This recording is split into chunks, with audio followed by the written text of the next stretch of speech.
Okay, let's have a look at the last of our new favorite features in Muse 2014. This is again another really simple addition and that I think could be easily overlooked, but it's really important because it affects the SEO of your website or the rankings of your website in Google or in a search engine.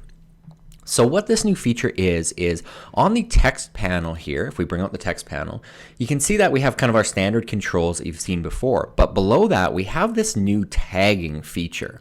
And what this means is you can apply an actual paragraph level tag to text automatically or easily within this panel. So let me show you how this works. So if I click on this Welcome to Dalton text block here, and then if I go into my paragraph styles, this is heading 1. We've applied a name or a paragraph style to this heading.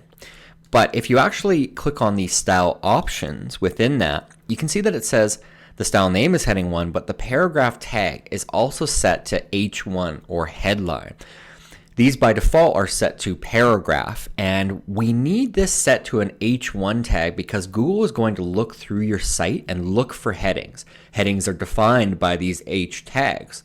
So anytime that we've created text and we've applied this H1 tag to it, Google can see this as a heading, and it's really important for your SEO. So before this version of Muse, it was really easy to miss blocks of text that weren't necessarily assigned to a heading tag.